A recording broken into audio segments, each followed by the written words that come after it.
Hi. Heads went up. Good morning. Thank you for joining me today. How many of you went out last night and attended a couple of parties? And that's why you're here today. So my name is Shannon Tran. I'm a solution architect at Deloitte. I didn't put my Deloitte up here because I wanted to rep my blog. It's salesforcefinessed.com. That's spelled Salesforce. Finessed is Finessed.com. You can email me shannon@salesforcefinessed.com. I'm also on Twitter. How many of you have Twitter? You should follow me and I will follow you back and we can chat about Salesforce. I'm Shan Transcisco on Twitter. That's spelled SHANTRANCISCO. Kind of like San Francisco, but it's my name. So it's really nice to be here today. I'm so excited to talk about SQL to SOQL, but before we get started, go back, I say. Okay. Before we get started, I don't make any purchasing decisions based on anything that I say. Not that I'm going to talk about anything that cool, but all right. I have a feeling this is how it's going to be, so I'm just going to use the mouse up here. So my name is Shannon Tran, like I said. Shan Francisco, Shannon@salesforcefinesse.com. My phone number is really epic.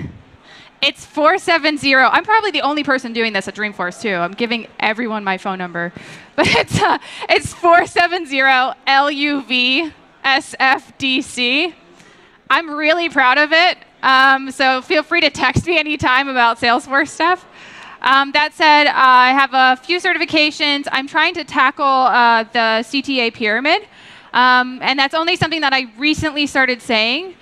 I really value learning the things that you have to know before you can earn a certificate, and I got into like a tweet this morning about that. I just don't go tackle them. I go try to learn the material, master the material, and I suggest that everyone here do the same thing. The certification program is amazing. The trailheads are amazing, and you learn so much when you're studying for a certification or when you're exposing yourself to parts of the platform that you haven't seen yet. So let's start on the SQL to SOQL. So how many of you use structured query language today? And how many of you use SOQL today? Okay, great. So it looks like you're the right crowd for this. So we're talking about queries. We're talking about limits. There are declarative ways to build queries, which I'm going to show you at the very end of this presentation. Queries can be used in Lightning components. DML. Now, how many of you know what DML is? Okay, cool. So we're manipulating things when we're using DML. SOQL, I'll tell you in a second, no. We're not going to be doing any DML with SOQL. SOQL is querying. And then how many of you use Apex? Great. So that's going to be where you're going to be actually manipulating things. So what is SOQL? So SOQL is Salesforce Object Query Language. So structured object query language is SQL. This is Salesforce's proprietary language for querying. So with queries, you can do things like search, you can do things like build lists, you can do things to explore. But notice I didn't say change data. I didn't say insert. I didn't say update. So things that you do in SQL, not so much. This is SOQL. This is not SQL. So some SOQL examples that I like to use. We can search for data in our Salesforce instance without building a report. So how many of you want to build a report every single time you're trying to see if a query is going to give you what you want? Not me. So when I'm building a query and I want to see certain types of data, or I really want to do a quick search for certain things that might exist in my instance, I can go to Dev Console, I can quickly write that query, I can search on the live data in the platform, I don't have to build a report. As a dev, that's something I really love doing, because although I love building reports, I don't want to have to do it for something that I only need on the fly, right? So we can build quick reports with SOQL. I almost said SQL. Did you notice that? So here we're just going to return a result of IDs, names, industries, billing address from accounts that are in the agriculture industry. Super quick, super simple, gives me what I want. If I have a lot of accounts, maybe I should put a limit on this or some where parameters on this that aren't just limited to industry. Another example that I like to use is when we build like a list in a Lightning component. So we can expose data to end users really, really quickly by putting a SOQL query in a list. I'm going to do that a lot throughout this presentation, by the way. I know there's a difference. We just explained the difference. But when I'm talking about SOQL, I occasionally will say SQL because I lived in that world for so long. But anyway, in this example, we're building a specific list of records in a Lightning component, and we're exposing our top customers to people who are using that Lightning or seeing that Lightning component. We can also do things like search with fuzzy matching. So how many of you want to occasionally expose matches or similar records in the platform? Okay, I saw a couple of hands come up. So when we want to see like an account, maybe I was at Stefano's garage, but I'm not sure if it might have been Stephanie's garage, maybe it was Stefan's garage. I can't remember which account I was just at that looked kind of awkward. I can search for it with a like. And so I can use things like the percentage to fill in the gaps. We'll talk a little bit more about when I would use this versus others. And then finally, we can use our aggregate functions. So the functions that we know and love, average, min, max, sum, count, and count distinct, that's the unique. So we can still use a lot of those things that we love and we're used to in SQL. So I said I was going to help you do this in, I think, 5 simple steps. Was it 3? Was it 5? I'm going to show you. We'll count together. So the first thing to know is that you cannot select star. This bums me out a lot. So how many of you use select star today? It's going to bum you out a lot too. So similar to select in SQL, we can identify fields that are needed in our query, like field 1, field 2, field 3. This means if you want to do a select star, those don't exist. So you're going to include every field that you want. We'll use dot notation in SOQL for fast retrieval of records. So we can select the account.name, first name, last name, email, etc. So we can use that dot notation to bump up and get the record that's related. This is off of contact. Obviously, it's got an email. Hopefully, nothing crazy in the system that you're working on has emails on it if it's not a person. But from a contact, we can quickly grab the account name just by using that dot notation on the account field. But we do have to use the correct notation. So in SQL, I like to use this table as this table as this. And then I quickly just type my little whatevers, right? So what we'll do is we'll use select ID, name, and then name from contacts, or whatever. So I'm going to talk a little bit more about the relationship querying, but it's really important that you understand that this is not SQL. Just because it looks similar, it does not behave the same way, and we're not able to do the same things. So that's really what this example is trying to show you. And then finally, if you intend to filter or group in a query, then you need to include that filter or group in your select. This one tripped me up a lot when I first got started because in SQL, it's really easy. I don't have to think about it. In SOQL, you need to include these things in your selects. Everybody following so far? Cool. Step 2, we'll talk about the from. This is my favorite slide in the deck. It's easy. We're just going to put our from. Our from is our object. We're going to append our custom objects with the __C, but it's straightforward. Whatever you do in SQL, unless you're being really crazy, it's going to translate nicely into SOQL. Step 3, where. So similar to the where in SQL, it supports logical operators like and, or, not. Comparison operators like equals, not equals, greater than, less than, greater than or equal to, less than or equal to. And then there are other comparison operators like, in, not in, includes, and excludes. So I need a volunteer from the audience. Come on, people. It's all pre-coffee, no judgment. I'm a trailblazer, you're a trailblazer. I need one person. Anybody? Okay.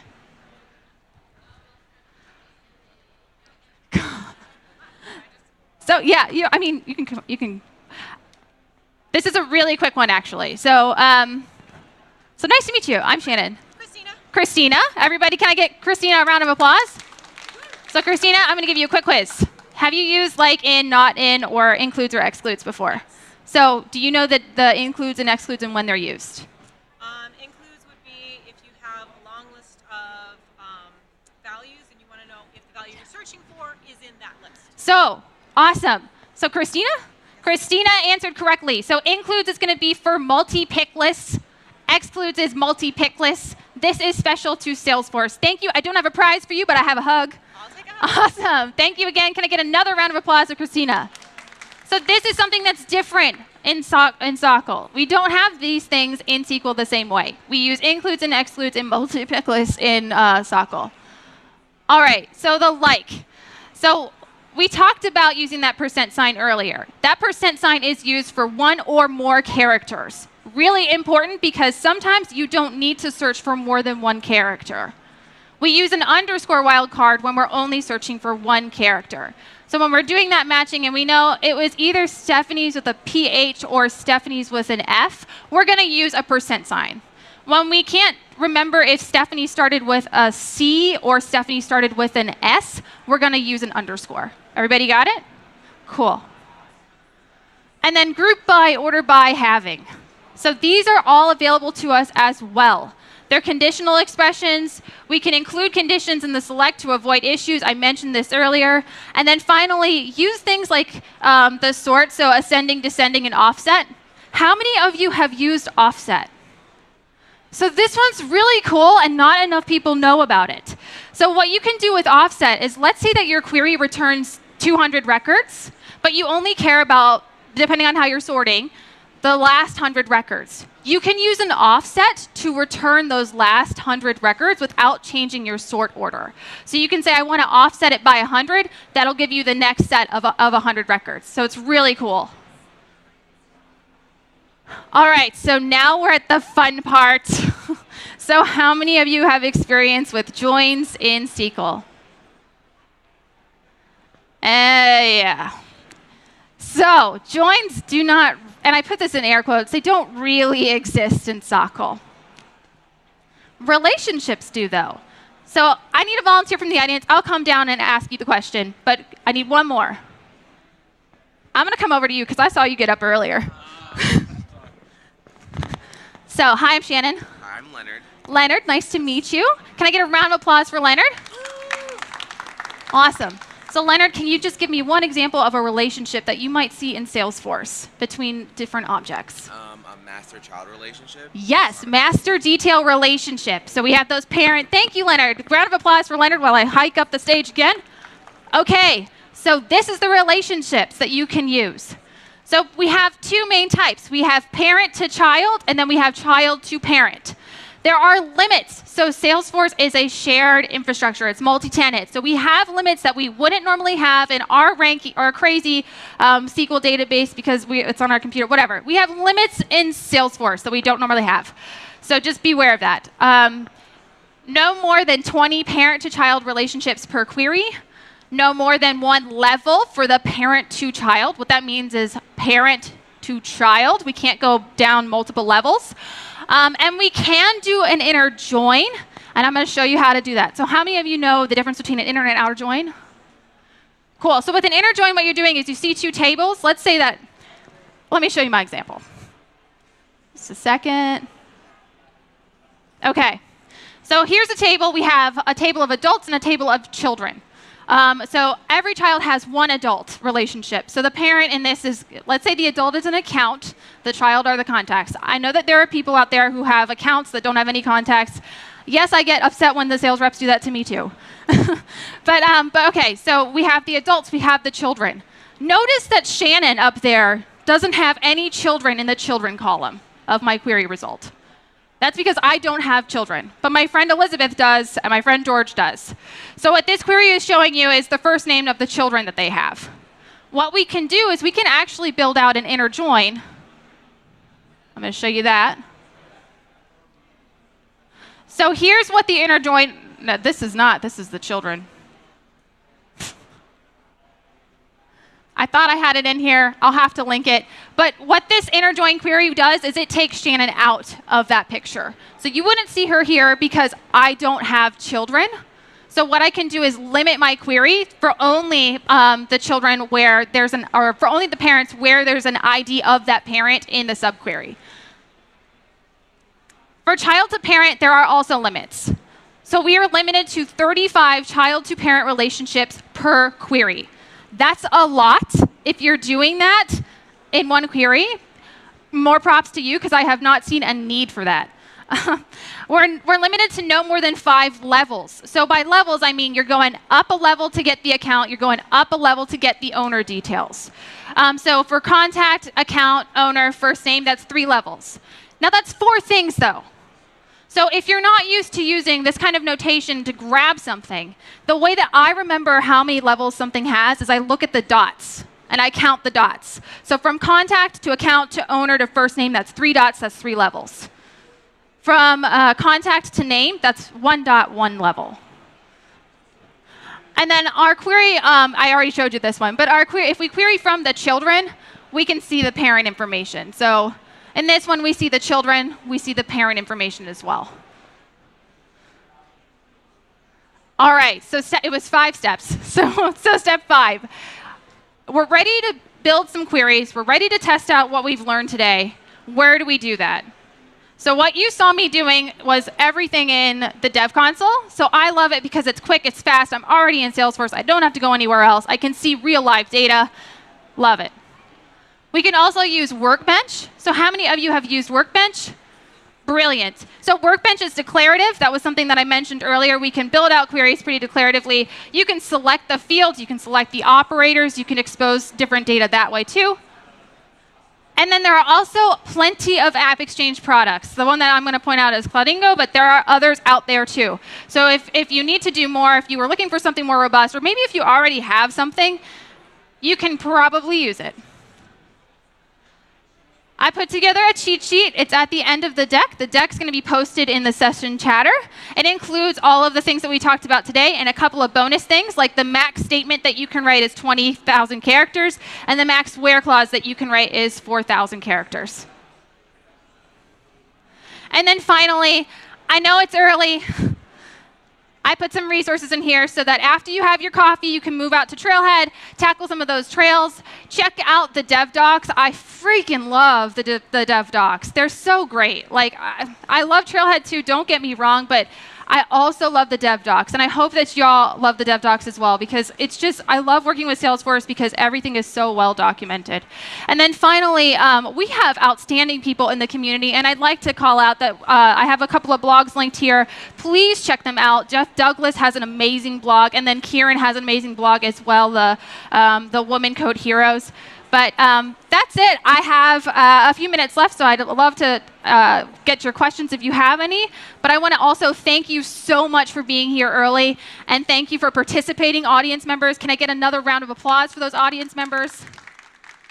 Thank you very much, and have a great Dreamforce.